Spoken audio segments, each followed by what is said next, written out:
Hello everybody, SeKo Starcraft here. It's game 2 between Maru and DRG. Quality TVZ, which I do so much enjoy. Out of the Code S round of 32. Watch a pretty thrilling game 1 between both those players. Very macro focused. Both players just essentially allowed each other to get up to exactly what they wanted to from economy. Like 3 command center opening out of Maru. Just massive droning up out of the Zerg player, huge creep spread, and then it just say, hey, well, who can actually have better control in the late game between the Bio and the Zergling Baneling Muta.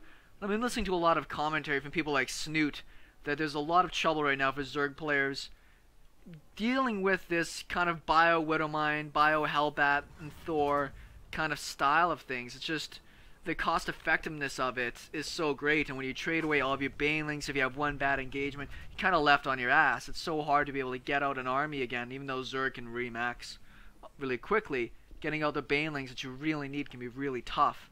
Yeah, you can tech into late game, Ultralisks, but the problem with going into the Ultralisks is a lot of the times Terran players are mixing in a lot of Marauders right now to soak up all the baneling hits. So it's a bit of a frustration for Zerg players, and what Snoot was saying, and the style you may have watched in IEM Toronto that was so fun, is him mixing in swarm hosts as a part of kind of the mid to late game composition, just to be able to control space, trade really effectively, and then be able to pressure the Terran player. I'm interested to see how that style evolves, because I think it's actually extremely frail. I think it's very easy to have a drop on top of your swarm host because they cost so much, and then before you know it, you're just toast. But it seemed to work out quite good for him in most of the cases that I watched in his games. Still, super fun. What are we getting out of this game is actually Marines first, which I didn't notice right away. It looks like he might be wanting to do that to snipe the Overlord. He's hiding the Marines in the back.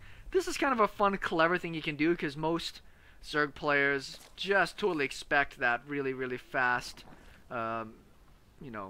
play of Reapers. This Overlord does need to get most of the way out there before he's going to be able to snipe it, though. We'll see if he's going to be able to spring the trap. Sounds like it's something vicious, but it's not really. Delayed gas, once again, focusing more on the Marines.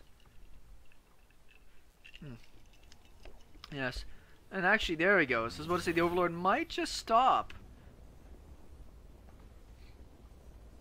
See if we can get this. Now, unfortunately, the Queens are already started. Yeah, you're not getting away.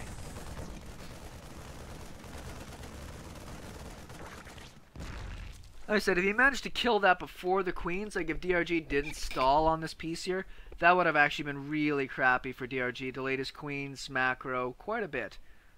Still a fun little thing. 3 Marines heading out across the map. With some good micro, they can actually do a pretty good job. This is 6 Zerglings, though, so we'll see if Maru's got his tippity-top micro going on right now.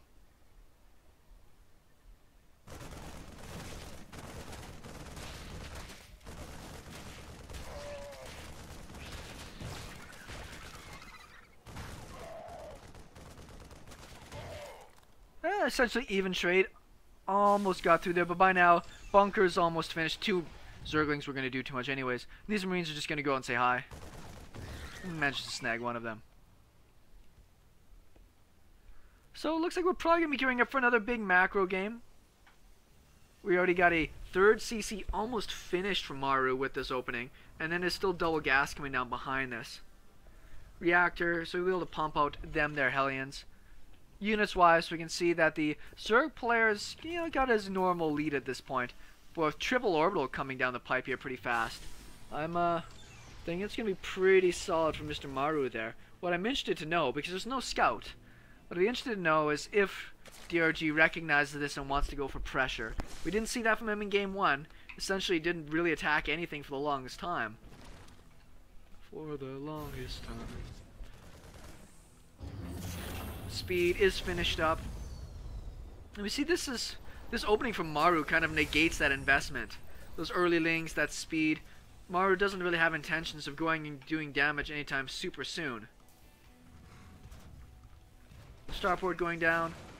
Tech Lab, so might see some Banshee play as well. Slightly delayed Banshee, but Banshees are just awesome pretty much in general against Zerg player up until the, you get yourself down an actual Spire. Until then, man, if you've just got yourself a handful of, 2 or 3 Banshees on the map, you can deny so much action.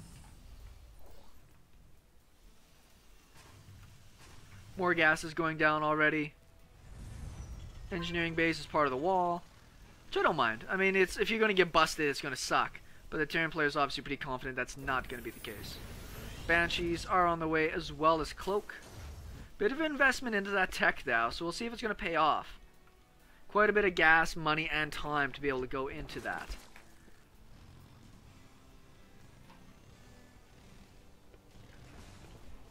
Almost thinking that even getting out a Viking might have been a smart little play as well. Snipe 2 or 3 overlords.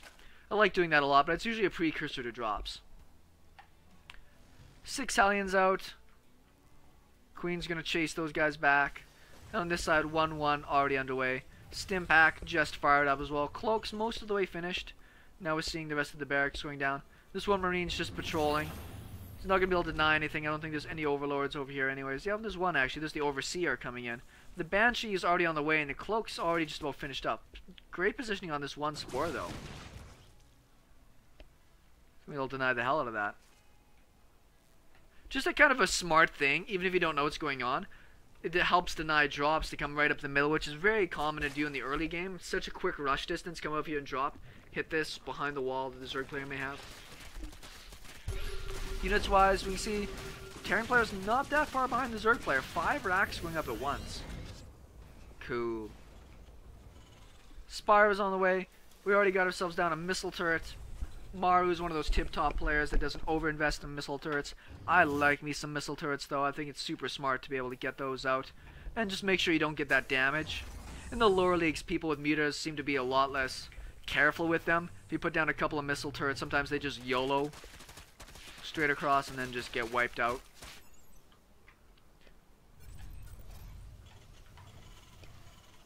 Third base is up and going. More workers. That great consistency of top players to just never skip a beat on the macro. Armory popping down. Pretty well in time there to get his 2-2 started up. Now the upgrades for the Terran player quite a ways ahead from the Zergs. The Zerg player does have that fairly early 4th down and that great DRG creep spread. Bit of a supply block happening right now. That's kind of a crappy thing you run into sometimes you're going into mutas. Like, man, look at all the gas I have. I'm going to build just a big swath of mutas. Oh, I'm supply blocked. Well, I guess I'll get a couple out for now, which are obviously way less effective.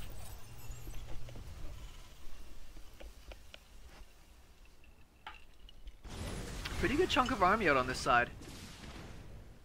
Do you like this Banshee's just kind of over here by the watchtower, just trying to keep an eye on things. Stim finished up, 1-1 finished up, 2-2 on the way. He's even getting concussive shells started up there, double marauders at a time. Just knows the style, knows what works. Look at that production. 8 racks. 6, no, that's, yeah, and then there's going to be 6 with tech labs, so 6 with reactors, 2 with tech labs. That is just a sick macro setup. He can't afford to produce all of it right now, but when his economy's finished up, all those mules, all this production, you're just going to see him not have to worry about anything else essentially for the rest of the game, unless it goes super late and then he might have to transition a couple of things, but till then. He's actually going to go for a bit of a Widowmine trap out on this corner here. Pretty clever. After you play, I guess, at a pro level long enough, you know kind of where the mutas are going to play. Terran player's got a pretty sick army. See how much supply depots he's going to make just to be able to keep up with the amount of production he has. Pretty quick cancel on those. Couple of banelings coming in. Baneling speed is done.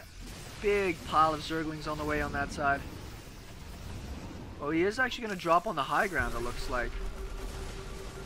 Which is clever. I mean, that's actually a pretty nice thing you can pull off with that. Almost loses a couple of the Widowmines there with that as well. Big stim up on those Marines. Lots of damage getting done by these Marines. Completely out of range of the stuff on the ground. Great engagement from Maru from that cute little positioning on the top. Bad rally point here though. Looks like he might have been a little bit more confident in his amount of damage than what he actually got done. But these mutas... Oh no, don't fight the mutas. He lost way too many there. So expensive. And now there's nothing. Back to what I was saying at the beginning of the game with the Baneling Zergling Remax. If 40 Zerglings attack this right now, most of them are going to get wiped out. You need the Banelings in there to deal with this. You can see the line of red on the map, just moving units across. One Hellion in here, or two, just getting in a little bit of extra damage. The Zerg players trying really hard to hang on. Will just barely force back the Terran, but he gave up... Oh, 9 mutas on the way, actually. I was about to say, he gave up so much of his mutas.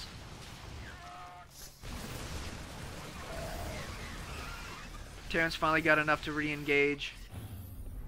4th command center already finished. I like this game a lot better from Maru here. Just skipped that early pressure kind of style. All those Reapers that I don't think really paid off necessarily. And just went straight into this. Because last game... DRG prepared the same way he did this game. The only difference is that Maru didn't have to worry about overcommitting into a bunch of units he wasn't going to make use out of. Banelings get eaten up on the Marauders. And the mutas are all essentially going to die off. GG, done. Didn't even quite get to his 2-2 upgrades. Pretty solid matchup from Maru. This build was just tits though. That's such a sexy play. They're so methodical. It's like math how he was able to just produce and build this game out. And it was such a great spot.